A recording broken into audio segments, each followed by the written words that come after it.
You are fake news. Sir. Salut à tous, c'est Galactic Chloé. Je suis ingénieure aérospatiale mais aussi pole danceuse et une de mes compétences clés dans les deux domaines, c'est de maîtriser le centre de gravité. You are fake news. Sir. Le Starship d'Elon Musk explose à nouveau. Trump vire le milliardaire Jared Isaacman du poste de chef de la NASA avant même qu'il commence et Katy Perry s'offre un vol dans l'espace. Ok, merci pour toutes ces infos, mais qui parle de l'Afrique qui lance sa propre agence spatiale? Bah, personne. Et pourtant, l'histoire est bien plus passionnante que ce que nous montre le dernier film de Jean-Pascal Zadi sur la Black Starline. Cette histoire, l'histoire de l'Afrique dans l'espace, elle s'écrit loin des projecteurs. Eh bien, chers amis, bonjour, ici Paul Emmanuel, chercheur en biologie pour la science te parle. C'est ici, au milieu du biopôle, là où se fait la recherche en médecine, à Lausanne, que je vous invite à suivre cette interview et à suivre Galactic Chloé sur tous ses réseaux. Cette jeune femme est formidable pour quelle raison? Eh bien, parce qu'elle diffuse les connaissances scientifiques. Elle a d'énormes projets de vulgarisation. À la fin du reportage, vous avez vu un extrait là, en Afrique. Mais elle fait des conférences un peu partout. Elle a même monté un spectacle pour présenter la physique et l'astrophysique. Donc vous voyez que ce qui manque dans la vulgarisation scientifique, c'est-à-dire ce type de projet, elle les mène. Et donc je vous invite à la suivre sur ses réseaux, je vous invite à voir cette interview et si vous ne la connaissez pas, à regarder ce qu'elle fait, à vous renseigner sur ce qu'elle fait et peut-être si elle fait d'autres spectacles, allez la voir. Je vous remercie d'écouter cette interview et puis si vous êtes intéressé par la chaîne, n'oubliez pas de vous abonner et vous avez tous les liens en description pour ces réseaux.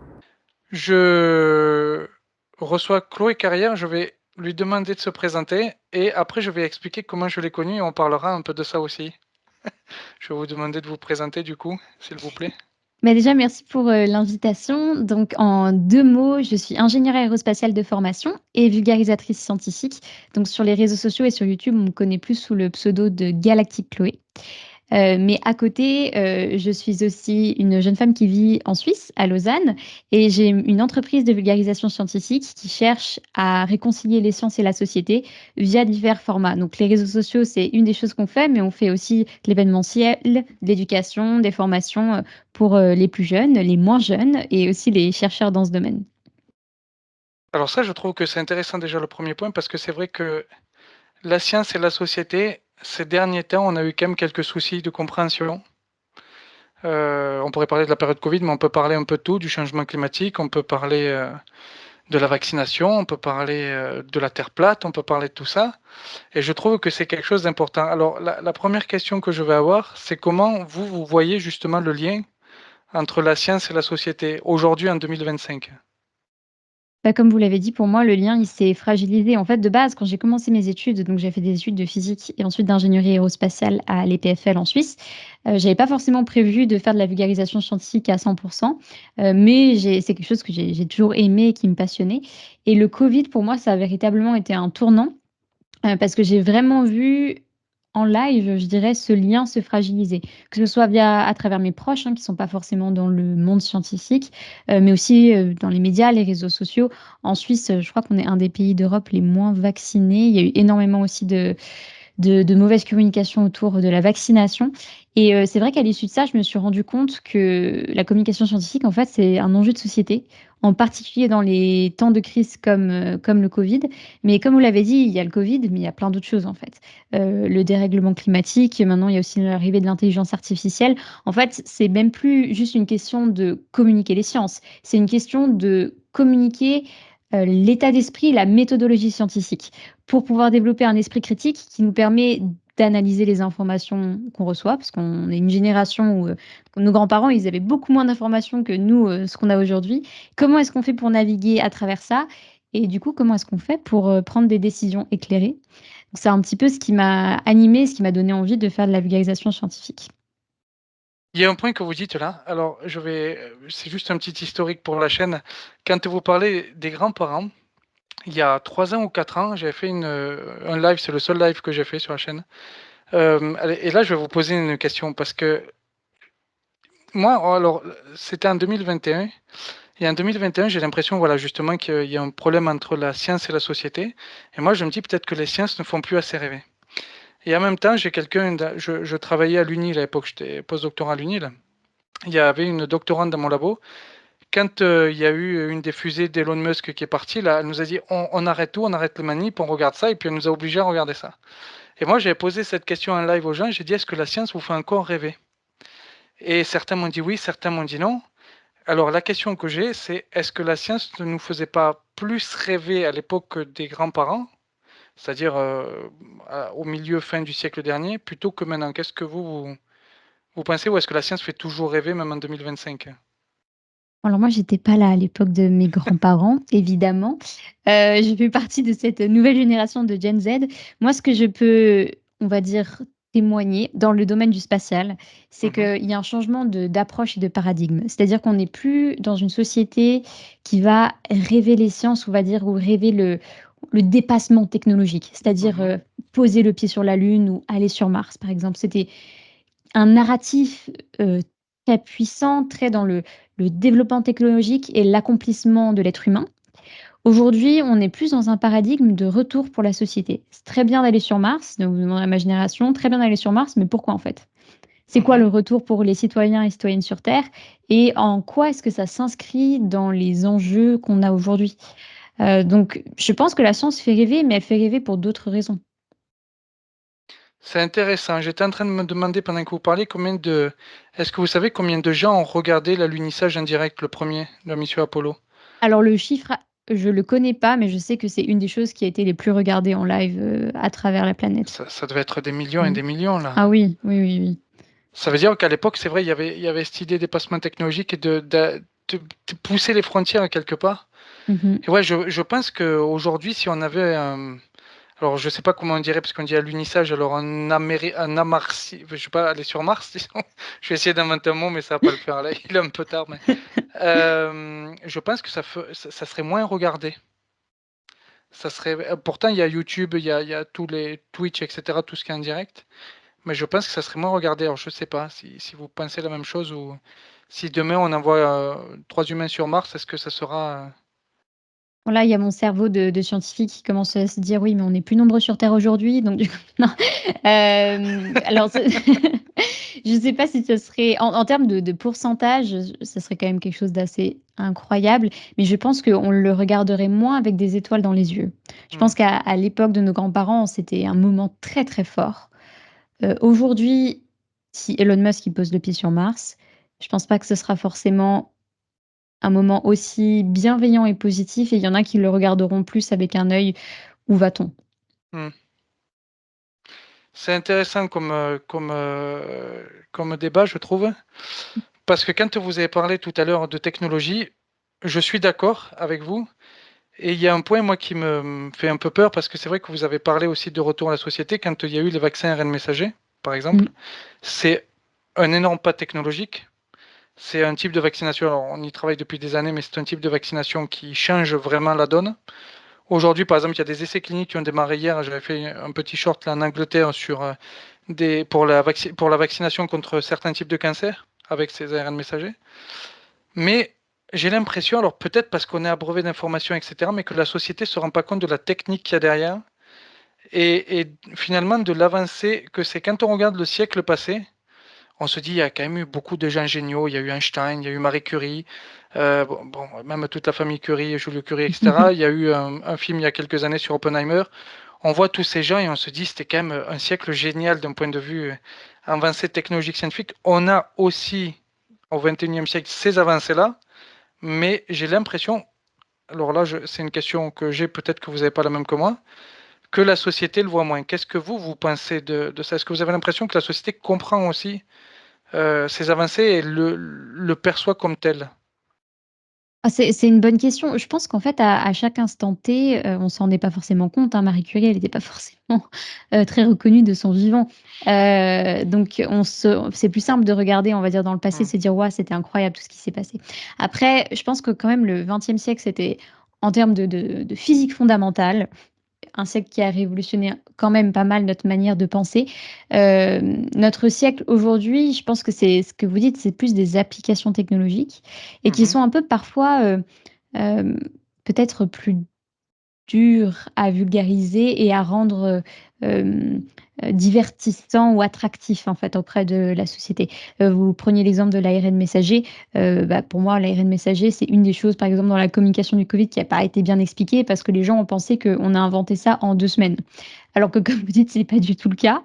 Mais ça, je pense que c'est plus, une question de remise en question de la communauté scientifique et de la presse et du journalisme, plutôt que le problème côté société. Parce que finalement, c'est aussi notre responsabilité d'avoir peut-être mieux expliqué les choses. Et un autre exemple dans le Covid qui pour moi est assez, marquant, c'est aussi le port du masque. En tout cas, côté français, la manière dont ça a été communiqué et ça a été pris par le public, c'était: hier, la science nous disait qu'il fallait pas porter le masque et aujourd'hui, en fait, finalement, il faut le porter. Et il y a une grande incompréhension et c'est ça qui fragilise aussi, ce lien de confiance. C'est en fait, la science change d'avis et dit n'importe quoi. Alors qu'en fait, la science a toujours changé d'avis. La vérité, d'aujourd'hui ne sera pas la vérité de demain et ça, c'est juste une question de pouvoir expliquer comment est-ce qu'on obtient les résultats. Et j'ai envie de dire, c'est plutôt une bonne nouvelle que le public ne croit pas juste les résultats sans qu'on leur explique le pourquoi. C'est la base, de tout esprit critique. Donc de pouvoir aussi expliquer la méthodologie, comment on collecte les données, comment on est amené à conseiller ça, ça je pense que c'est vraiment quelque chose qu'il faut mettre au premier plan, en tout cas du moins à la même importance que de communiquer simplement le résultat. Ça, c'est un point très intéressant, je suis entièrement d'accord. Mmh. En fait, il y a 2 points qui me sont venus. Je réfléchis au fur et à mesure que Oui, vous mais c'est parlez. le but. Je suis entièrement d'accord sur le fait qu'il faut expliquer, et vous avez parlé tout à l'heure, au tout début, de méthodologie scientifique. Il faut expliquer la méthodologie scientifique à la société pour qu'elle puisse comprendre d'où viennent les résultats. Et là, j'ai 2 points par rapport à ce que vous avez dit. Le premier, quand vous avez dit on a mal communiqué sur l'ARN messager, je suis entièrement d'accord. La presse a fait un mauvais boulot. Moi, je me souviens en 2020, quand je fais les vidéos sur le vaccin, j'ai fait 2 vidéos sur le vaccin. En 2020, avant que la vaccination sorte, de vidéos moi, puis j'interviewe beaucoup de gens, donc j'ai fait venir aussi des gens qui étaient plus spécialisés. Et j'explique un peu l'histoire de ces vaccinations-là et de tout ce qu'on a fait ces dernières années. Et je remonte 16 ans en arrière, donc jusqu'en 2003, où on a vraiment les débuts de la vaccination chez les animaux, etc., avec les ARN messagers. Et moi, je reçois beaucoup de messages, on me dit, mais tu mens, c'est pas du tout ce que dit la presse, c'est pas vrai, ton histoire, bon. Et je me suis rendu compte qu'en fait, effectivement, le fait que la presse et le politique aussi, puisque Macron était allé un peu dans ce sens-là, disent, mais en fait, ça a été fait une année, ça a été hyper rapide, alors qu'on n'a pas compris ce qui a été fait une année. Le vulgarisateur scientifique, je mets le terme vulgarisateur entre guillemets, parce que je me sens pas vulgarisateur scientifique, mais disons la personne scientifique qui fait des vidéos, on peut lui dire, mais en fait, tu racontes n'importe quoi, puisque la presse et le politique disent l'inverse. Ça, c'est le premier point, et c'est vrai que ce que vous dites, c'est entièrement vrai, il y a eu ce problème de communication-là. Donc, la première question, je vais en poser 2, puis je vais vous laisser répondre. La première question, c'est quel est l'impact du vulgarisateur scientifique par rapport à un gros groupe de presse et aux politiques, par rapport au discours du politique, première question. Et deuxième question, quand vous avez parlé de la méthodologie, c'est très important, je suis entièrement d'accord de l'expliquer. Vous avez beaucoup de gens sur les réseaux sociaux, moi je suis parti de Twitter l'an dernier parce que j'en pouvais plus, en fait, t'es un peu insulté tout le temps par ces gens-là, que moi j'appelle les Yannick. Yannick, c'est par rapport au film, vous savez, je fais la petite histoire parce que j'ai écrit un article qui était là-dessus. Yannick, c'est le film de Quentin Dupieux où c'est c'est un spectateur lambda qui écoute une pièce de théâtre et puis il s'ennuie et il monte sur scène et il dit moi je suis capable d'en écrire une mieux que vous. Ok. Et le film tourne un peu là-dessus où en fait le type explique qu'il n'a pas que ça à faire et que comme c'est sa seule soirée où il peut se détendre, il va écrire la pièce et puis les acteurs n'ont qu'à jouer là. Et en fait, je trouve qu'il y a beaucoup de gens sur les réseaux sociaux qui essaient de comprendre. Pour moi, c'est des gens intéressés par la science, qui essaient de comprendre la science en elle-même, comme Yannick dans le film de Quentin Dupieux aime le théâtre, mais ils la comprennent pas et donc ils essaient d'expliquer aux scientifiques pourquoi est-ce que les scientifiques ont tort. Et qu'est-ce que vous pensez un peu de ça, parce que ça mène à un certain niveau de complotiste alors que les gens n'étaient pas partis sur ça à la base en fait. Ils étaient partis sur essayer de comprendre, etc. Puis tout d'un coup, face à l'information qu'ils ne comprennent pas ou face à de la désinformation de certains chercheurs, ils en viennent à critiquer d'autres chercheurs en leur disant vous n'avez pas compris. Donc voilà, qu'est-ce que vous voyez de ça? Donc première question, c'est le vulgarisateur scientifique face au discours journalistique et politique, et le deuxième, c'est ces gens qui sont amoureux de la science, mais qui ont du mal avec la méthodologie et qui vont critiquer finalement des chercheurs en ligne. Mmh. Alors, pour votre première question, je pense que le rôle, il est complémentaire. Comme tout, c'est Mhm, un travail d'équipe, et chacun a sa place et chacun s'appuie sur ses compétences. Aujourd'hui, et c'est pourquoi j'ai décidé aussi de me lancer pas mal sur YouTube et les réseaux sociaux, mhm, je pense que le rôle, du vulgarisateur, la vulgarisatrice, enfin, on va dire des personnes qui ont pour volonté d'aller toucher peut-être une audience qui n'est pas déjà intéressée par les sciences, elle est vraiment, on en a parlé au début, sur ce lien de confiance. mhm. Heu, Comme on est sur le covid, je reste sur le covid. Qu'a fait, le gouvernement, pour promouvoir la vaccination en France? Ils ont payé, des influenceurs, qui faisaient de la télé-réalité comme les Marseillais, les Marseillaises, enfin, je ne sais pas si vous voyez un petit peu le type d'émission. La télé-réalité qui est suivie par beaucoup de personnes Je ne savais et pas qu'ils ils avaient utilisé d'ailleurs ces gens-là, je ne regarde pas ouais, ces émissions, mais je ne sais pas qu'ils avaient. oui, oui, ils ont fait toute une vidéo de promotion, en fait, pour Ok, la vaccination. ok. Pourquoi? Bah, parce qu'ils savent que ces gens-là, même si OK, ça représente pas l'archétype, hein, scientifique et même l'opposé, Mhm, eh bien ces gens-là, ils ont une communauté que s'ils disent quelque chose, les gens vont croire et ils vont avoir confiance.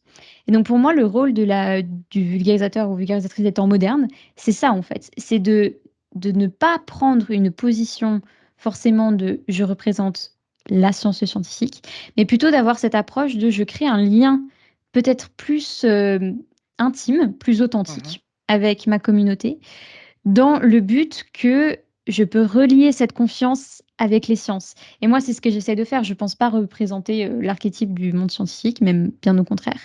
Mais c'est un choix, en fait. C'est un choix pour être beaucoup plus proche de mon audience et bah, pouvoir, peut-être, entre guillemets, les convertir ou, j'aime pas trop le mot influencer, mais on va dire les influencer positivement pour être peut-être un peu plus attirés, par ces domaines-là.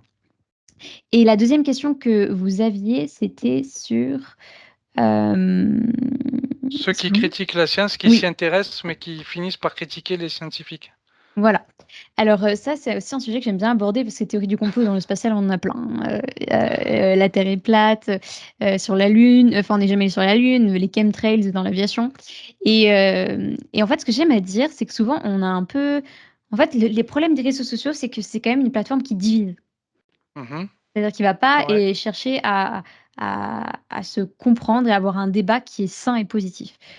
Moi, ce que je dis souvent, c'est que les complotistes, en soi, c'est que des scientifiques qui ont raté finalement quelque chose à côté, parce qu'ils ont la démarche. Quand on publie quelque chose, dans le monde scientifique, les gens, ils se disent: «Ah ouais, il y a une étude qui dit ça, bah, ça doit être la vérité». Alors que quand on est dans les sciences, on sait très bien, il y a une étude qui est publiée, il y a pratiquement un grand nombre de scientifiques qui vont s'atteler à essayer de prouver que ce qui est marqué, c'est faux. Mhm, c'est Donc le vrai. complotiste, c'est ce qu'il fait. Le souci après, c'est qu'on n'a pas un débat qui est sain, qui est ouvert et qui est ouvert à la discussion, qui fait que, bah, on peut évoluer heu, dans notre raisonnement et ça, je le vois plus comme, finalement une erreur sociétale plutôt Mhm. que des gens sont bêtes et des gens sont moins bêtes. Je pense que c'est une manière très simpliste de le voir. J'ai j'ai pas considéré, je le dis parce que c'est Pas important vous, et hein, c'est non, vrai mais que pas vous vous, je dis en général, hein, pas ce que vous voilà, avez dit mais vous. c'est Oui, vrai, oui. c'est important Oui. de le dire, Mmh. les gens sont pas forcément, stupides et on souvent c'est vrai qu'on s'invective sur les réseaux. Moi, je suis parti de Twitter aussi pour ça il y a 1 an parce que, on s'invective beaucoup et ça sert à rien et c'est vrai que les gens sont pas stupides. Comme je dis, c'est des gens qui aiment la science, qui essaient de la Mmh. comprendre et qui se perdent un peu dans les articles et qui se perdent dans les méthodologies et qui comprennent pas comment ça fonctionne de l'intérieur. Mmh. Il y a ça aussi et quelque part, je me dis: «C'est dommage» parce que c'est des gens qui sont perdus alors que c'est des gens qui pourraient vraiment être, plus proches de nous quelque part, les scientifiques. Vous voyez? Tout à fait, tout à C'est fait un peu, et je pense que c'est aussi peut-être enfin, je sais pas quel est le parcours qui finalement amène à ça, mmh, mais ça peut être aussi dû à une mauvaise rencontre dans le domaine scientifique ou parfois dans les sciences, on peut avoir un petit peu cet argument d'autorité, je dirais, de dire, «Bah, tiens, j'ai fait telle école ou j'ai tel diplôme donc si je te le dis, c'est que c'est vrai. Donc finalement, tu c'est dois me vrai. croire». Mmh. Alors, sur le principe, je comprends, mais ça, c'est un argument dans un débat qui finalement, c'est qu'on n'a plus trop rien à dire qu'on Mmh dit mh. ça. Donc ça dépend et je pense que tout le monde doit se remettre en question, en fait, face à ce développement des théories du complot. Oui, l'humilité scientifique, effectivement, Mmh. c'est important de dire, je suis, un tel, donc je sais mieux que c'est important. Au niveau des parcours, vous parlez des parcours, moi j'en ai regardé quelques-uns. Je trouve que c'est intéressant parce que c'est souvent des parcours, privés. Je vais prendre par exemple l'un de ceux qui est le plus connu, contre qui fait beaucoup de comment dire? Qui écrit beaucoup de textes et qui est vraiment contre les biologistes. C'est Frédéric, c'est son nom, enfin les gens le reconnaîtront de ma communauté. C'est un musicien neuchâtelois, donc qui est en Suisse et pendant le covid, il a perdu son travail puisqu'il y a plus de concerts. Mmh. Donc pendant une année, il a pas travaillé et puis il s'est retrouvé financièrement, ben, pas dire un mot, mais bon, Mmh. en difficulté Compliqué. Mmh. et il en a beaucoup voulu, en fait, aux chercheurs qui n'avaient pas trouvé de solution de suite contre le covid et lui, il a estimé qu'on en avait trop fait.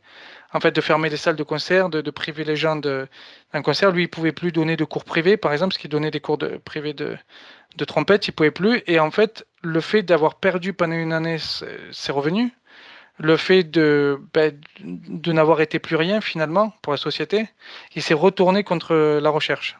Mmh. Et moi, j'en ai rencontré quelques-uns sur les réseaux sociaux comme ça, où en fait, c'est ce qui se passe dans leur vie privée qui fait qu'à un moment donné, ils se retournent contre la recherche. Ouais, je trouve que c'est un peu dommage, mais voilà, On c'est a des tous et parcours. toutes, oui, des parcours de vie qui sont différents avec, enfin, sur les réseaux sociaux, on en voit enfin, moi, en tant que femme qui parle de science, je vous dis pas tous les commentaires que je me prends aussi. Je pense que c'est aussi pour ça qu'on a on a besoin de gens comme vous et comme moi, je pense, qui parlent de science, mais il faut aussi, ouais, prendre un petit peu de la distance avec, ces plateformes-là parce que sinon on n'y reste pas, en fait. Non, c'est ça, c'est ça. Ces plateformes deviennent un peu difficiles. Mmh. Je trouve ça un peu dommage, mais après, j'allais dire, on peut rien faire contre les réseaux sociaux. Moi, ce que je me dis toujours, c'est pas d'essayer de convaincre les gens, mais c'est d'essayer de présenter.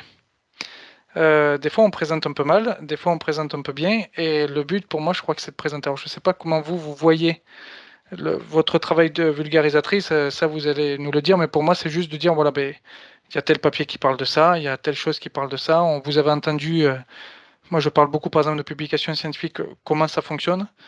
Je veux dire, ben, vous avez entendu telle chose sur la publication scientifique, en fait, dans le détail, c'est plutôt comme ça. Comment ça fonctionne de l'intérieur, ou comment fonctionne la recherche intérieure. À l'époque, au labo, je filmais beaucoup de manip ou de choses. Alors, j'ai pas tout publié parce que il y a des choses qui sont un peu difficiles à montrer en Mmh. biologie. Je suis désolé, mais enfin. Mais j'ai montré pas mal de manip où j'ai fait visiter. Il y avait une vidéo où je faisais visiter un labo, donc c'était de montrer comment ça fonctionne aussi de l'intérieur. Et puis pour expliquer, comme c'est juste montrer, c'est pas essayer de convaincre, hein. Je pense que ça aussi, quand vous dites, ça peut être une erreur si le scientifique essaie de convaincre à tout prix de la donnée scientifique. Il faut montrer, voilà, comment elle a été faite et puis qui c'est qui l'a faite. Mais En fait, faut excusez ma formulation, il faut pas prendre les gens pour des cons. C'est c'est vrai. c'est-à-dire qu'il faut aussi, se dire que les gens, ils sont assez grands pour Oui, oui. formuler leur propre opinion et comme vous dites, la science, normalement, elle est supposée être neutre. Après, ce que je trouve intéressant, c'est que notre méthode, elle est pas infaillible et Mm. c'est aussi sympa justement d'aller un peu plus loin, de comprendre aussi peut-être certains biais qu'on peut avoir. Mais globalement, on est là pour apporter des outils. Après, bah, c'est aux gens d'utiliser ces outils comme bon leur semble. Oui, oui, oui, je suis d'accord. C'est vrai, c'est vrai, Mmh. c'est vrai, c'est vrai. On va. Ça, c'était une première partie de discussion. J'ai envie de passer parce qu'on a l'heure qui tourne aussi. Est-ce que vous pouvez nous parler un peu plus de vous et de ce que vous faites au quotidien dans votre métier de vulgarisatrice? Donc là, c'est vraiment pour peut-être pas présenter une journée type. J'ai vu qu'il y en avait une d'ailleurs en short.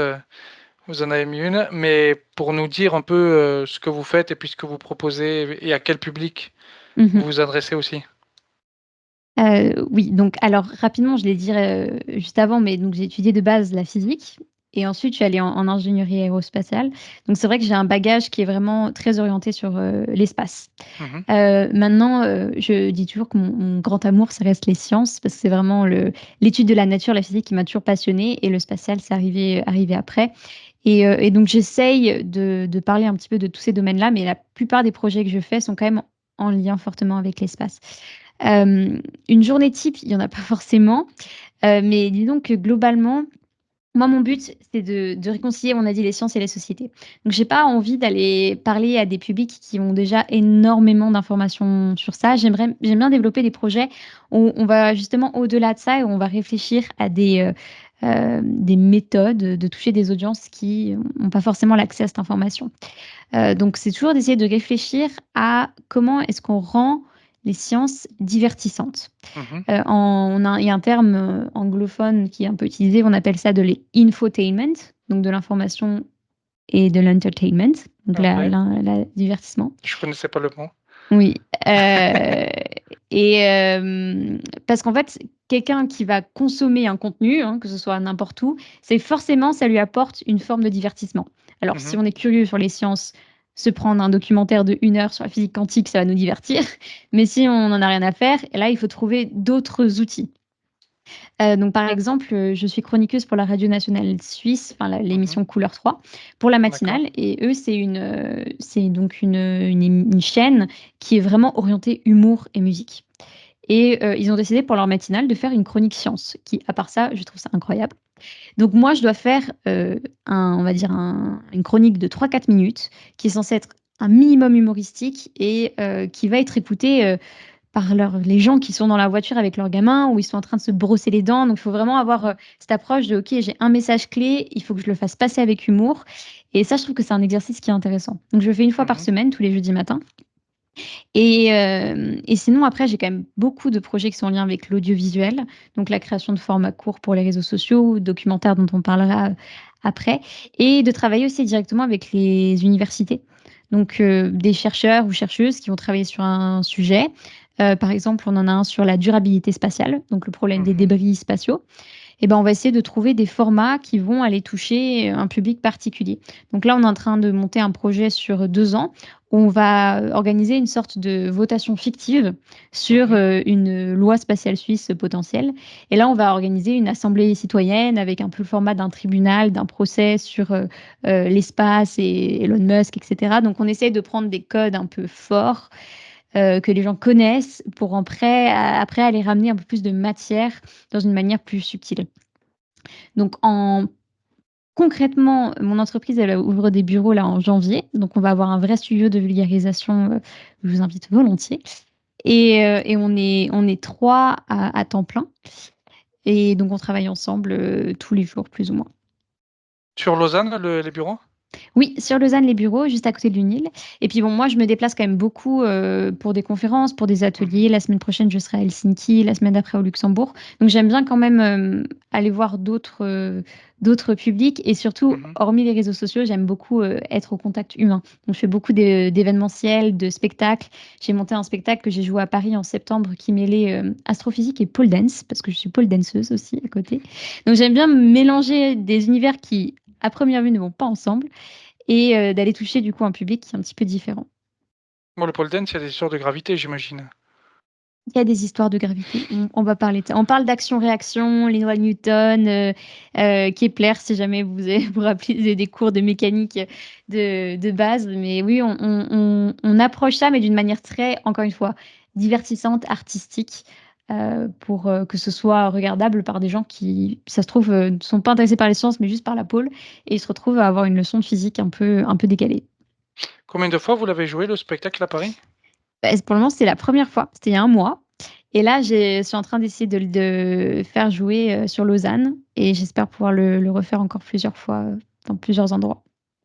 Mais à Paris, ils font un one shot, je croyais que les salles, c'était plusieurs jours, des fois, ou plusieurs, Ça dépend de chaque théâtre. Donc là, le théâtre où OK, j'ai joué il s'appelle le Théâtre de la Reine Blanche. Et eux, c'était dans le cadre d'un festival où en fait, d'accord, ils ont donné 2 heures par personne pour d'accord. monter leur spectacle et jouer leur spectacle.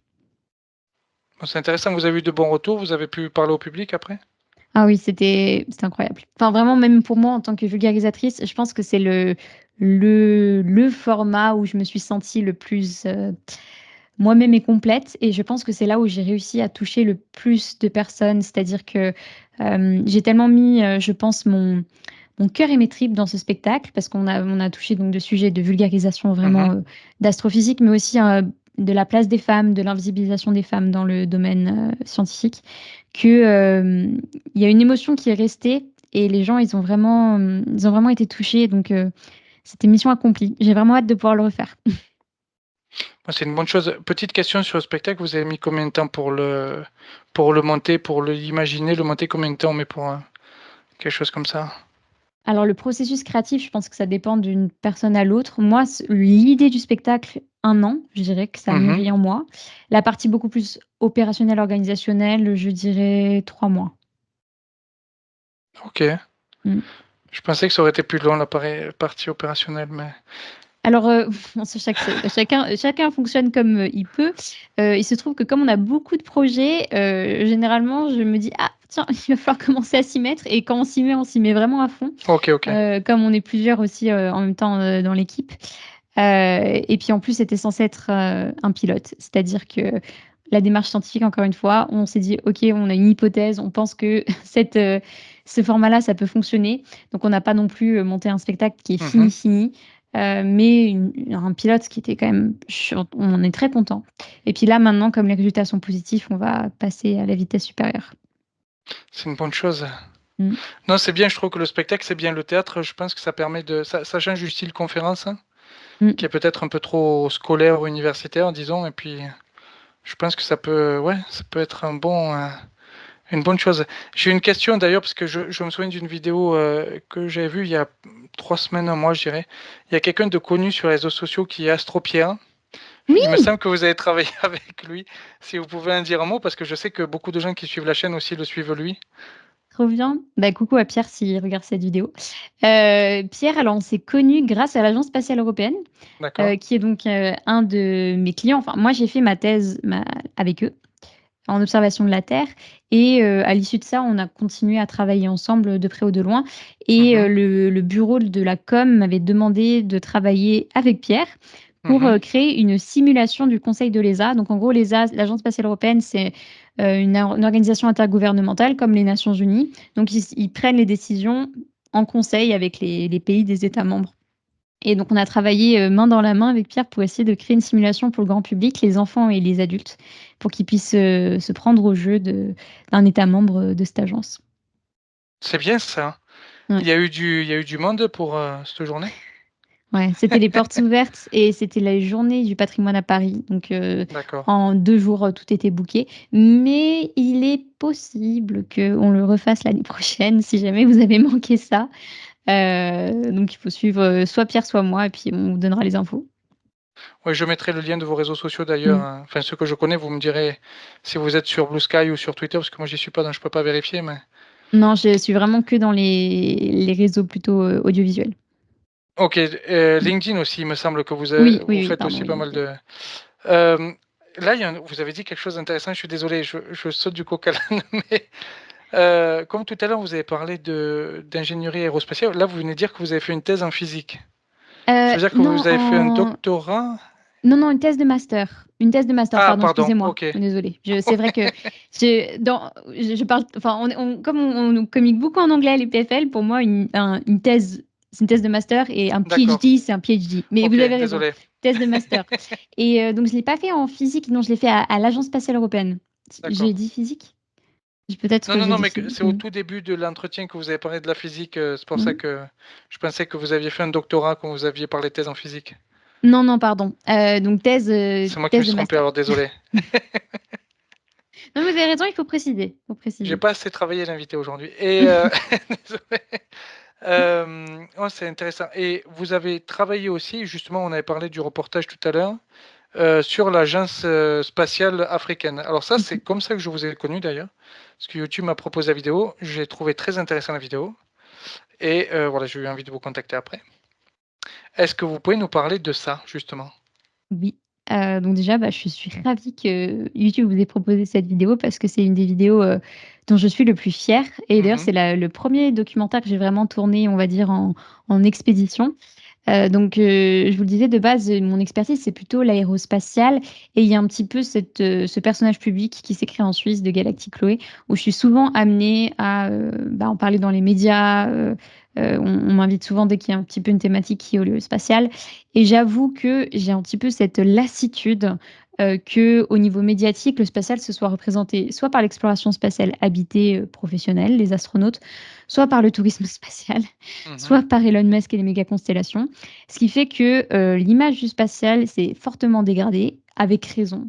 Avec raison dans le domaine public, mais du coup, par conséquent, tous les autres domaines aussi, c'est-à-dire que tout est mis dans le même panier et que il peut y avoir cette opinion que le spatial, finalement, c'est juste une lubie de milliardaires, alors qu'il y a une grande partie du spatial qui n'a rien à voir, comme par exemple l'observation de la Terre, télécommunications, GPS, navigation. Et il y a une grande invisibilisation aussi des acteurs. C'est-à-dire qu'on va toujours parler des acteurs qui sont peut-être très médiatisés, mais beaucoup moins des autres. Et cette année, il y a une agence qui a été créée, qui est l'Agence spatiale africaine. C'est 55 pays de l'Union africaine qui se sont mis ensemble pour créer leur propre agence, un peu avec pour modèle ce que nous, on a fait en Europe, l'Agence spatiale européenne.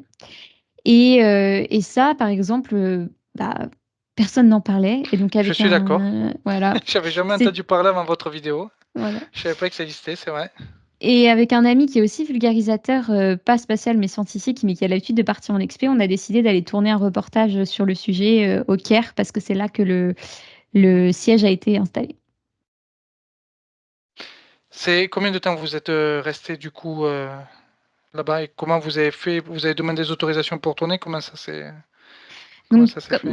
j'avais la chance d'avoir rencontré quelqu'un qui est un des leaders, on va dire, africains dans le domaine, qui a plus ou moins mon âge, qui s'appelle Ahmed. Je l'avais rencontré à une conférence 4 années auparavant. Et on est Ok. resté en contact assez régulier. Et puis, c'est lui qui m'a dit, ah, mais il faudrait que tu viennes en Égypte, il y a plein de choses qui se passent. Lui, il a créé une fondation qui s'appelle AstroAid et qui a pour but d'utiliser des données satellitaires pour notamment prévenir et, on va dire, mieux surveiller tout ce qui est lié au domaine de la santé. Donc, dit comme ça, on dirait, c'est quoi le rapport avec la santé et les données satellites? Mais il y a beaucoup de travaux qui sont faits dans le domaine de l'épidémiologie, par exemple. Donc, en fonction de certaines variables qu'on peut prendre depuis l'espace, ça peut permettre au gouvernement de limiter la propagation d'un virus, par exemple. Ou alors la gestion d'une catastrophe naturelle. Et lui, elle est là-dedans, et puis donc il m'a proposé de venir, et c'est vraiment grâce à lui qu'on a pu avoir les autorisations. C'est un domaine qui est quand même très lié au militaire, le spatial, il faut le savoir, chez nous comme chez eux.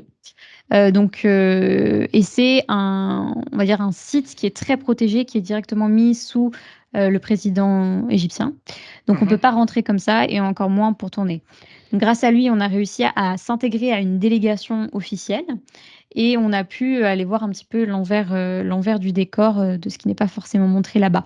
Parce que pour ceux qui n'ont pas vu le documentaire, bon déjà, allez le voir.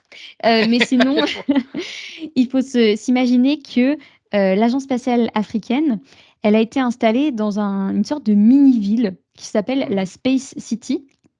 Vraiment comme une ville, on se balade dedans en bus, c'est gigantesque. Et c'est pas dans le vieux Caire, donc la capitale égyptienne qui est là depuis des millénaires, mais dans le nouveau Caire, qui est donc une ville qui est en train d'être construite à côté du Caire. Bon, à côté, il faut 1 heure et demie pour y aller, parce que les distances là-bas, c'est rien à voir, mais qui est construite justement par le président, un peu à la manière de Dubaï, mais c'est un autre sujet. Et là-bas, ils ont implanté la Space City, et vous y trouvez l'agence spatiale égyptienne, qui est établie depuis 2018, et ils ont pitché en fait auprès de l'Union africaine pour que le siège de l'agence spatiale africaine soit installé là-bas, ce qui a été accepté. Donc il y a une ville où il y a ces deux entités qui cohabitent, on va dire. Oui, je mettrai le lien de l'autre vidéo puisque votre collègue vulgarisateur que je ne connaissais pas non plus a fait une vidéo en plus de la vôtre que j'ai vue aussi où il parle justement de cette ville, etc. Tout à fait. J'ai trouvé les 2 vidéos intéressantes, c'est vrai. Une question par rapport à cette agence, est-ce que vous savez si elle a des collaborations, parce que vous avez dit qu'elle avait fait selon le modèle de l'agence européenne, mais est-ce qu'elle a des collaborations scientifiques de recherche avec l'Europe? Est-ce que vous savez ça Alors avec l'Europe, oui, un grand nombre. Après, bon, ce qu'il faut comprendre, c'est que on a l'Agence spatiale européenne qui est l'acteur principal en Europe, mais après, chaque pays a aussi parfois ses propres entités. Par exemple, en France, ils ont le CNES, qui peut D'accord. être considérée comme l'Agence spatiale française. En Suisse, on n'en a pas vraiment, Mhm. mais en Allemagne, par exemple, ils en ont une. Et en Ok. France, je sais qu'ils ont des grosses collaborations aussi avec des universités, etc. Les liens avec l'Europe sont assez forts. Même si vous voyez le documentaire, vous verrez que c'est pas avec eux qu'ils ont les liens les plus forts. Mais c'est toujours intéressant, je trouve, les collaborations. J'ai fait l'interview il y a 2 semaines d'un chercheur marocain qui nous parlait des collaborations. C'est en biologie, là, pour le coup. Mais avec des pays européens, je trouve que c'est nécessaire à la recherche d'avoir des collaborations avec les autres pays, puisque c'est comme ça aussi qu'on avance, c'est comme ça qu'on peut avoir des échanges étudiants et puis des échanges d'idées, des échanges de données. Et justement, c'est les échanges étudiants, c'est une des choses les plus importantes pour eux, parce que c'est aussi comme ça qu'ils ramènent parfois après la connaissance Hmm. aussi dans leur pays. Et parce qu'il, pour nous, peut paraître petit, pour eux, c'est énorme.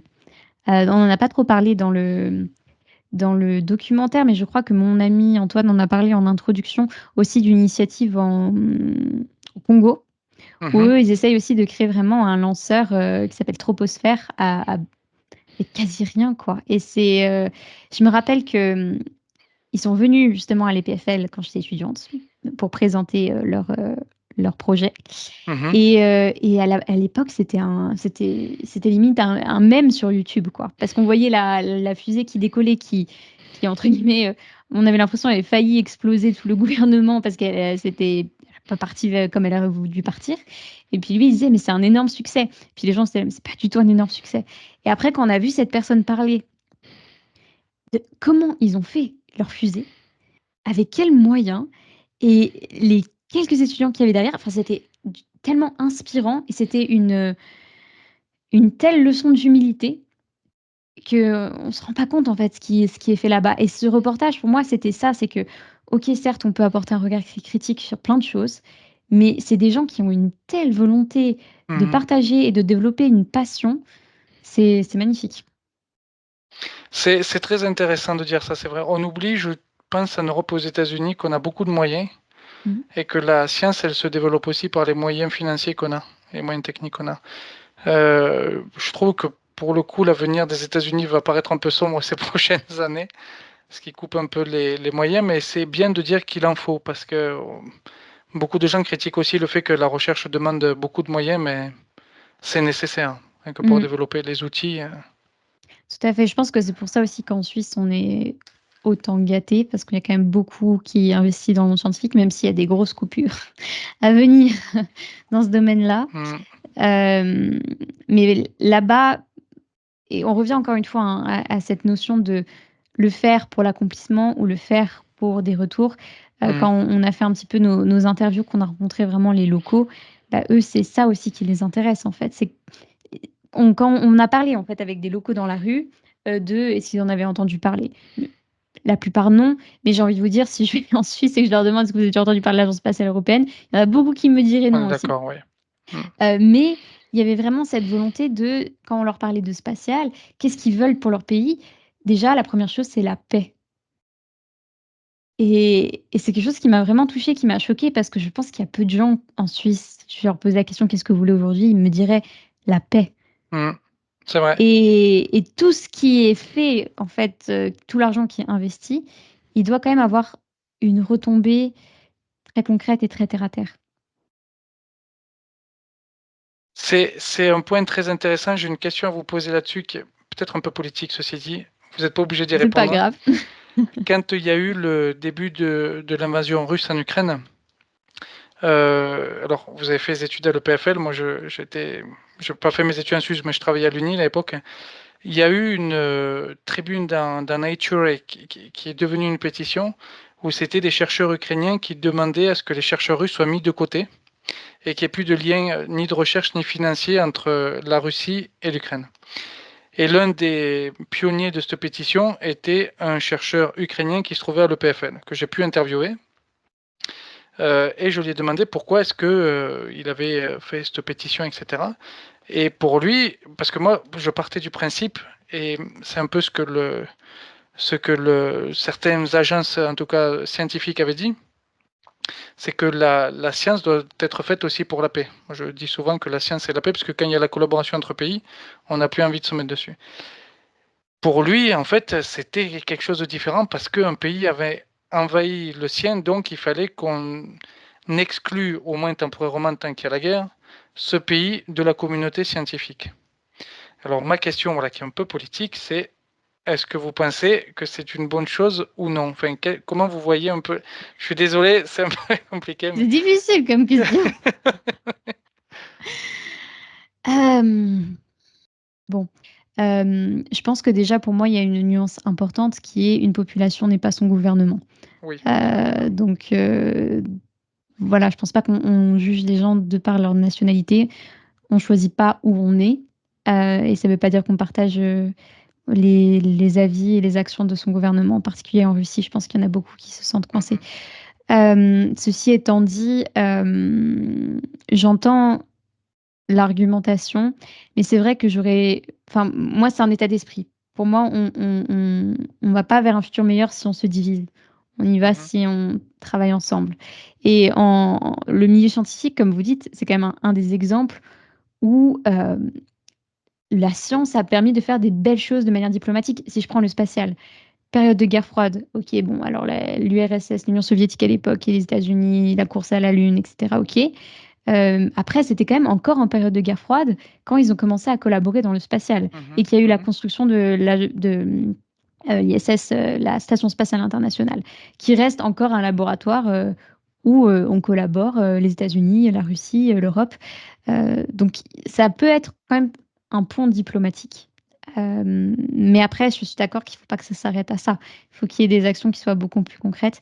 Mais je vous avoue que je ne suis pas experte dans ce domaine-là, donc je ne peux pas vous dire quelle est la bonne action. Ce que je sais, c'est que moi, j'essaye d'aller au-delà de ça dans ma manière de faire et d'agir.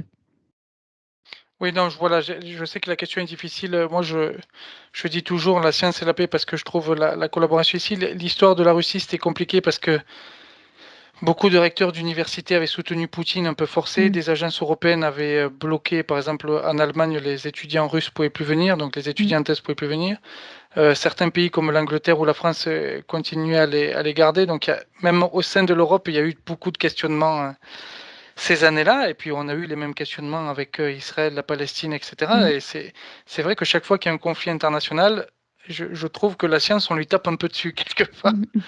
Et alors que, comme vous dites, le monde scientifique, c'est un exemple de monde de collaboration et c'est intéressant de garder ces liens et de garder aussi ça. Et moi, Ouais. je suis pas diplomate, alors je sais pas ce qu'il faut faire, mais C'est ça, moi non plus. Mais je sais qu'en tout cas, c'est une des choses qui m'a attirée en fait vers hmm, le monde scientifique de base. C'est ce que vous dites, c'est cette paix, c'est aussi dans le spatial cette notion de quand on est dans l'espace, on voit pas les frontières. hmm. On est tous ensemble sur ce petit vaisseau et puis il faut qu'on fasse en sorte que ça fonctionne. Et encore une fois, je pense que on peut pas faire en sorte que ça fonctionne en se fractionnant et en se dividant. Et malheureusement, c'est ce qui se passe en ce moment. Donc finalement, tous les liens et toutes les choses qu'on peut faire qui sont une main tendue, bah autant le faire quoi. C'est vrai, je suis d'accord. Est-ce que vous avez, pour continuer sur vous, des projets différents? Vous avez parlé du spectacle, par exemple, des reportages. Est-ce que déjà vous avez une idée d'autres reportages? Est-ce que le Congo, ça vous intéresserait de faire un reportage sur ce qu'ils font là-bas? Ah, Ou j'adorerais. c'est vrai? J'adorerais, mais j'ai déjà un ami qui en fait un en ce moment. Enfin, un ami, c'est pas forcément un ami, mais un metteur en scène suisse Mhm, qui travaille dessus depuis un mhm. petit moment. Et je crois que ça va sortir cette année. D'accord. Donc, ce serait un petit peu redondant. Mais j'adorerais personnellement pouvoir m'y rendre et puis on va dire en apprendre un peu plus sur comment ça se fait là-bas. Mon prochain reportage sur YouTube, ça sera justement sur la durabilité spatiale. Donc, D'accord. une vraie enquête, en tout cas, Mhm, ça se veut sur ce que j'appelle, on va dire, à la YouTube, le procès du spatial. C'est-à-dire, on a de plus en plus ce questionnement de est-ce que le spatial peut vraiment être durable? Est-ce que mhm, le mhm. spatial est véritablement utile? En particulier quand on voit toutes les méga constellations qu'on envoie. Et donc, c'est un peu Petite un question, questionnement. pardon. C'est la Oui, deuxième fois que vous dites ce terme. C'est quoi une méga constellation? c'est vrai, pardon, je devrais expliciter. En plus, c'est pas un terme qui est ultra exact parce que le mot méga ne correspond pas. Mais ce qu'on appelle constellation, c'est quand on envoie plusieurs satellites qui ont une même mission. Donc, par exemple, quand on envoie un télescope spatial comme Hubble, il travaille tout Ouais. seul. OK. Mais si j'envoie des satellites d'observation de la Terre, je peux en envoyer plusieurs avec la même mission, ce qui va me permettre de voir, plusieurs fois le même endroit au-dessus de la Terre à un temps de revisite, plus ou moins long. OK, Donc OK, par OK, exemple, OK. là, la semaine passée, il y a un satellite d'observation de la Terre qui s'appelle Sentinel qui a été envoyé par, l'ESA. Ils sont 2 à D'accord. tourner, ensemble. Mais par exemple, si je vous prends Starlink, qui est l'exemple le Mmh. plus connu de méga constellation par Elon Musk, lui, c'est 40 000 satellites, qui travaillent ensemble. Mmh. Donc vous imaginez bien que, ça devient très rempli là-haut. On est sûr de voir Heu, encore les étoiles ou on voit que des satellites quand on regarde le ouais. ciel? C'est très simple de voir des satellites Starlink en plus et il y a beaucoup d'astronomes qui s'en plaignent. Ah ouais? Donc là et en plus, c'est en fait, c'est l'approche, si vous voulez, sur le principe, lui, il veut que, donner internet partout dans le monde et donc Ouais. pour pouvoir donner internet partout dans le monde à très haut débit, il faut tout le Mmh. temps pratiquement que vous ayez un satellite au-dessus de votre tête OK. et donc il faut en envoyer beaucoup. Le souci avec ça, c'est qu'en plus, c'est des satellites qu'on appelle un peu nous jetables. C'est-à-dire qu'il va les envoyer, il va pas faire en sorte que ces satellites restent le plus longtemps possible. Ils vont peut-être rester 1 ou 2 ans, puis ensuite ils vont venir brûler dans l'atmosphère parce qu'il veut toujours en renvoyer des nouveaux qui sont encore plus performants pour OK. rester compétitif. Bien entendu, on veut pas de monopole, donc il y a d'autres entreprises qui font la même chose. Donc, en fait, au bout d'un moment, on se retrouve avec, avant, quand j'ai commencé les PFL, il devait y avoir 5 000 satellites en orbite. Aujourd'hui, on en est à 11.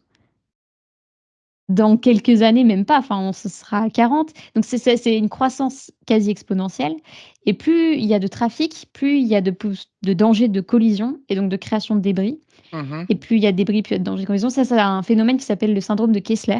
Ce qui fait que, si on continue comme ça, à notre cadence actuelle, à un moment, on pourra juste plus avoir accès à l'espace, en fait, tellement il y aura de débris qui seront autour de nous. Et pour comprendre, c'est que c'est des débris qui vont vite, hein. Ils vont à 28 000 km/h. Donc c'est pas comme si, on pouvait les y échapper. Pour le moment, on peut un peu, on peut faire des manœuvres parce qu'il y en a pas encore assez, Mmh. mais il y en a quand même déjà énormément. On compte, donc je vous disais 11 000 satellites actifs et des débris de plus d'1 centimètre, on en compte 1 million. Donc C'est énorme. c'est un sujet qui est vraiment important et en plus, aussi toute la réflexion sur, l'impact écologique, de la filière Ah spatiale. d'accord. Mmh. Et moi, de base, le spatial, c'est ma passion, mais plus j'avance, plus je me renseigne et plus le changement climatique, c'est un sujet qui m'inquiète et je pense que c'est pas un sujet qui est assez pris au sérieux encore dans ma filière. Donc c'est pour ça qu'on a décidé de créer une enquête en 3 fois 20 minutes. On va vraiment aller se poser la question de, bah, est-ce qu'en fait tout ça, ça vaut vraiment le coup, quoi? C'est pas, c'est pas Aurélien Barraud, je crois que c'est son nom là, un professeur d'astrophysique à Grenoble qui se pose ce genre de questions aussi. Oui, bah, ça m'étonne pas. Enfin, oui, c'est J'ai un vulgarisateur et astrophysicien qui est très connu. Je pense que franchement, c'est un sujet qui touche de plus en plus de monde, mais enfin, malheureusement ou heureusement, le domaine de la recherche, c'est pas ça qui impacte, l'industriel et comme maintenant il y a un accès au spatial, le coût du lancement grâce à SpaceX a énormément baissé. Je dis Mmh. grâce parce que c'est uniquement grâce à ça aussi, hein, que des pays comme des pays africains peuvent se permettre de lancer leurs satellites parce qu'avant Mmh. c'était hors de prix. Mais en contrepartie, bah, du coup, l'accès à l'espace est si simple qu'on peut lancer, pratiquement quand on veut, ce qu'on veut. Quand vous dites, le prix a baissé, comme j'ai aucune idée du prix, est-ce que vous avez des fourchettes de prix, Alors, sauf erreur, on va dire, comme ça de mémoire, il y Mmh. a dans les années 90, c'était peut-être 70 000 le kilo, dollars et à SpaceX, à son prime, il devait être à 1 000 $ le kilo. Maintenant, on doit être plus autour de 2 000, je pense. Mais si Starship, qui est le nouveau lanceur de SpaceX, je ne sais pas si on avait entendu parler, c'est cette fusée qui a un look un petit peu martien. Ouais, ouais, je vois. S'il arrive à faire ça, là, ça devrait descendre à quelques centaines le kilo. Mais un satellite, ça pèse, combien? Ça dépend du satellite. Ça peut peser que quelques kilos si c'est ce qu'on appelle un CubeSat. Un CubeSat, c'est un satellite standardisé, c'est du 10 par 10 par 10, hein, donc on peut le tenir dans la main. D'accord. Les pays africains, par exemple, ils travaillent beaucoup sur ce type de choses et les D'accord. étudiants aussi, les universités. Mais après, un satellite comme d'observation de la Terre comme Sentinelle qu'on a lancé la semaine passée, c'est la taille d'un bus, quoi, avec les panneaux solaires déployés. Ok. Là, on parle de tonnes.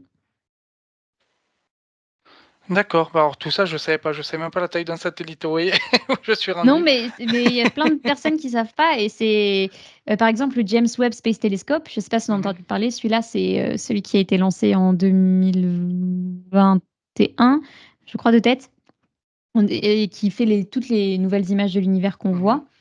Lui, le miroir de ce télescope déployé, il fait 6,5 mètres de diamètre. Donc ça fait la taille d'un énorme hangar, c'est gigantesque. Donc il y a de tout, il y a de tout. Mais pour les applications, je dirais, commerciales, ils vont plutôt chercher sur des petits satellites standardisés qui peuvent produire à la chaîne, hein, parce qu'ici, il faut en produire des milliers, bah, et on Ouais, essaie ouais, d'optimiser les coûts. bien sûr. Et encore une fois, j'insiste, il y a du positif, mais il y a aussi du négatif là-dessus.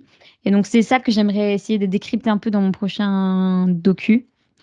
Et puis d'aller aussi un petit peu titiller justement sur les domaines où on peut faire mieux, quoi. Vous dites que le réchauffement climatique est pas pris en compte par votre filière, mais il est pris en compte par aucune filière, hein. Je vous rassure, en biologie, enfin, je vous rassure, je sais pas, mais en biologie, c'est pareil, hein. Mm. En biologie, c'est pareil. Mais parce que tout le monde se Il y a- dit, oui, mais il y a pire que nous. Ouais, C'est mais pas nous, on nous est l'urgence. biologistes, on devrait faire plus gaffe quand même, je Mm. trouve. Enfin, Mm. pardon, mais c'est Comme vrai. quoi, par exemple? Ben, par exemple, il y a quelques temps, le truc, c'est que j'ai tellement d'articles où je me dis, faut que je fasse une vidéo dessus, faut que je fasse une vidéo dessus, mais Je euh, connais. j'ai prévu d'en parler. Mais, sur l'Antarctique, par exemple, il y a un papier qui est sorti dans Science il y a 2 ou 3 ans qui montrait la pollution des recherches en Antarctique. C'est beaucoup de pollution, de recherche en biologie, notamment sur les animaux qui vivent, etc. On pollue énormément ce continent alors que Ok. il y a des missions scientifiques là-bas. Alors, c'est bien qu'il y ait des missions scientifiques, je suis pour qu'il y ait des missions scientifiques, bien sûr, mais la pollution que ça engendre dans un lieu où il n'y a aucun humain, Mm. aucune civilisation qui s'est développée, aucun humain qui vit, c'est quand même un peu problématique. Ça, c'est le premier point. Il y a le point des déchets de la recherche en biologie. Ils sont très maltraités. Des poubelles jaunes, on en a atteint les labos, mais c'est souvent maltraité. Le problème de la chimie, du traitement Mm. des déchets chimiques, c'est pareil, nous on mettait tout dans des hangars spécialisés là, avec nos bouteilles par exemple quand on fait des Western Blot, etc. Mais moi, pourtant j'étais pas un gros labo, mais on était à une dizaine de litres par semaine de Ouais. produits chimiques à dégager. C'est- Et on est un labo, on était 10 ou 12 à travailler, c'est pas non plus énorme. Ouais. Mais toute cette problématique-là n'est pas assez réfléchie et on a des soucis là-dessus.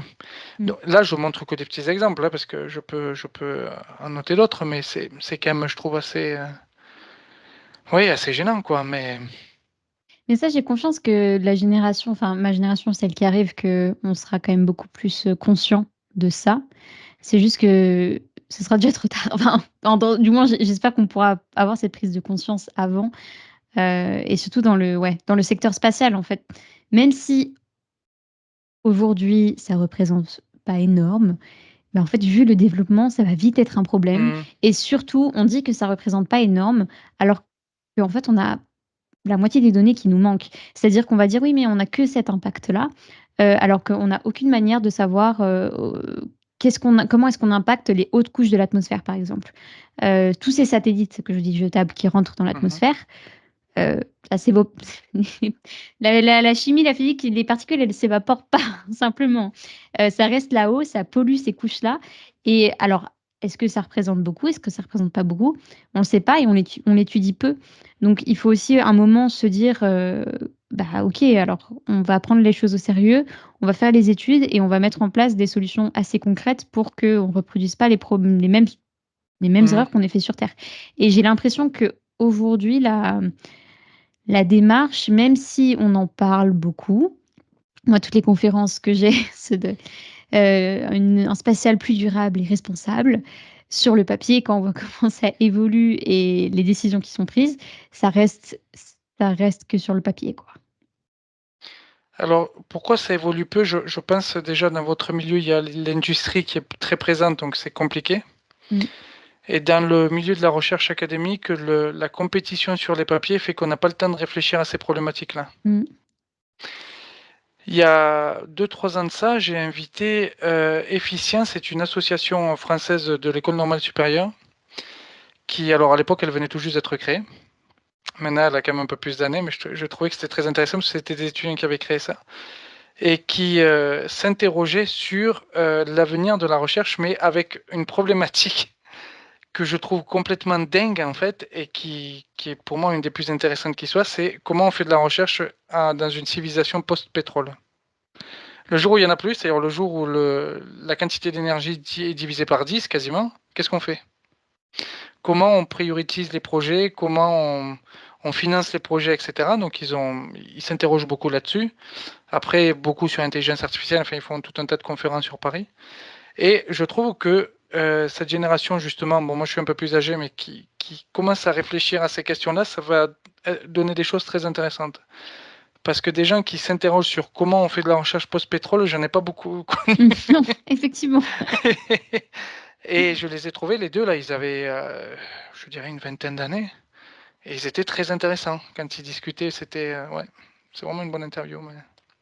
J'irai la toujours en voir. contact avec eux parce qu'ils font, je trouve, de bonnes choses. Mais après, c'est toujours pareil, il y a énormément d'associations, d'organisations dont on parle jamais. Mmh. Mais eux s'interrogent un peu sur ces questions-là et je trouve que c'est des questions qui sont très pertinentes. Génial. Je fais de la pub pour mon travail en même temps. Ouais, ouais, moi je suis convaincue, j'ai dit: «J'irai voir la vidéo». En parlant de ça, il y a comme vous êtes sur Lausanne aussi, il y a une association qui est en train d'être créée à Lausanne. Je connais pas du tout les membres, mais je les ai vus passer parce qu'on a fait le même parcours à l'époque à l'UNIL, qui s'appelle SODA. Et qui... alors, SODA, c'est un acronyme pour Science, je sais plus, mais il y a... Leur objectif, c'est de rapprocher la science et la société aussi. Ah génial! Ouais. Ils viennent de recevoir un prix de la ville de Renan. Je ne veux pas dire de bêtises, mais il me semble que c'est de Renan. Il y a 2-3 semaines, là. C'est assez récent. Mais Donc, je je vais sais pas prendre si vous les note. connaissez, mais Soda, il s'appelle. Je peux vous envoyer leur lien LinkedIn, hein, parce que Ah j'ai discuté volontiers, une fois ou deux avec eux. volontiers. Eux, je les ai connus par l'UNIL, parce que comme j'ai fait partie d'un programme de promotion un peu d'associations scientifiques, entre guillemets, parce qu'en fait, c'était des... Bon, moi, c'était en 2023 que j'ai fait, mais c'était des projets où ils essayaient de pousser un peu les anciens de l'UNIL ou ceux qui étaient toujours à développer leurs projets. C'est le hub à l'UNIL, c'est Villa Casanova. Et donc, comme je reçois les newsletters, en fait, je les ai vus passer, puis je leur ai écrit, je trouvais que c'était intéressant un peu leur projet. Donc voilà, enfin, je dis, c'est pour de l'information pour vous. Je sais pas si je garderai si on peut garder cette partie dans la vidéo quand même, comme ça les gens le connaissent aussi. Mais voilà, ça peut être intéressant aussi de voir ce qu'ils font, enfin au moins par curiosité de Oui, regarder. Ils sont en train de se créer, donc c'est assez nouveau leur association là, OK. Bah, j'irai voir, ouais. mais ça peut être intéressant. Est-ce que vous avez d'autres projets? Est-ce que vous pensez à des projets de livres, de bande dessinée? Souvent les vulgarisateurs sont aussi très friands de ça. C'est vrai, alors en fait, ouais, les idées, c'est pas ça qui manque, hein. On va se le dire, on a toujours, 15 idées. L'approche pour moi, elle est quand même assez terre à terre, c'est-à-dire qu'on vit de ça. Donc il faut quand même que ce soit des choses qui nous permettent de vivre. Moi, j'ai beaucoup d'activités qui sont bénévoles, quasi, mais je suis obligée de me mettre une limite parce qu'après sinon on fait que Bien sûr. ça. Donc on regarde aussi quelle est la demande et quel est le besoin. C'est vrai que j'adorerais pouvoir faire une bande dessinée, mais j'en connais déjà tellement qui sont Mhm. fantastiques que j'ai pas forcément envie de non plus noyer sous l'information. Un livre, enfin on m'avait demandé, on m'avait approché pour écrire un livre, mais qui est plus sur du développement personnel, parce que j'ai aussi vécu des choses dans ma vie qui m'ont poussée à écrire, notamment sur LinkedIn, sur pas mal de sujets. Et en fait, j'avoue que je me verrais bien écrire un bouquin de développement personnel, mais très axé sur la méthode scientifique. Donc c'est-à-dire comment est-ce que la méthode scientifique peut nous apprendre, peut-être à vivre, une vie peut-être plus sereine et en fait appliquer, aller chercher sur plein de sujets différents, qu'est-ce que dit la littérature scientifique autour de ça, tout en racontant une histoire peut-être plus personnelle. Ça, c'est quelque chose que j'aimerais bien faire dans les prochaines années. Et sinon, bah, après pour moi l'idéal, enfin, mon rêve, c'est vraiment de construire une équipe qui grandisse, quoi, qu'on soit 6 ou 7 à pouvoir faire tourner, des projets, qui parlent à beaucoup de gens, qui soient peut-être aussi, parfois un peu plus modernes que ce qu'on peut voir, dans certaines universités et bah, voilà, faire en sorte que ce lien, scientifique, gentiment, se refasse avec la société. Et vous avez dit pas que des projets sur la Suisse, puisque vous avez parlé aussi, tout à l'heure d'Helsinki, de Luxembourg, hein. Donc ça peut être à l'échelle européenne aussi les projets ou essentiellement des pays francophones? Oui, alors on travaille en anglais et en français pour le moment. OK. Mmh. Pourquoi pas dans l'idée après d'aller aussi en côté, alémanique de la Suisse ou même de l'Allemagne. Mais je suis très, partisante, du fait que la communication scientifique est culturelle et Mmh. que c'est vraiment important d'agir à une échelle locale. Je pense que, par exemple, même si moi je parlais allemand, si je faisais des vidéos en allemand, je pense pas que ça fonctionnerait parce qu'on a tout simplement pas le même humour, pas la même manière de parler, pas la même manière de bouger. C'est vrai. J'aimerais bien pouvoir construire des projets qui s'autosuffisent à l'échelle locale, tout en gardant, bah, notre ADN qui, moi, reste quand même très francophone. À la base, je suis française, maintenant ça fait pratiquement 10 ans que je suis en Suisse, mais je pense que ça fera toujours partie, de moi et de ma manière de faire. Oui, oui, on n'oublie pas son pays, c'est sûr. Bon, Mmh. à Lausanne, on n'est pas loin de la France quand même. Tout à fait. On va pas se mentir que Pontarlier ou Annecy ne sont pas très loin, n'est-ce pas? Mmh. Oui. Pour terminer l'interview, est-ce que vous avez quelque chose à rajouter dont on n'aurait pas parlé, pendant la discussion? Non, bah, je suppose, si quelqu'un qui regarde ça, juste dites-vous que, on vous a peut-être dit à un moment dans votre parcours que la science, elle était pas faite pour vous parce que, je sais pas, vous étiez pas doué en maths ou, vous écoutiez pas le cours de physique ou de chimie. Mais il faut juste se souvenir que la science, en fait, c'est simplement le meilleur outil que l'humain a conçu pour comprendre le monde qui l'entoure. Donc peu importe si vous êtes nul en maths ou pas, ça n'a rien à voir. C'est vraiment une manière d'appréhender le monde. Donc n'oubliez pas de cultiver, cette curiosité scientifique. Je suis sûre que vous en serez content.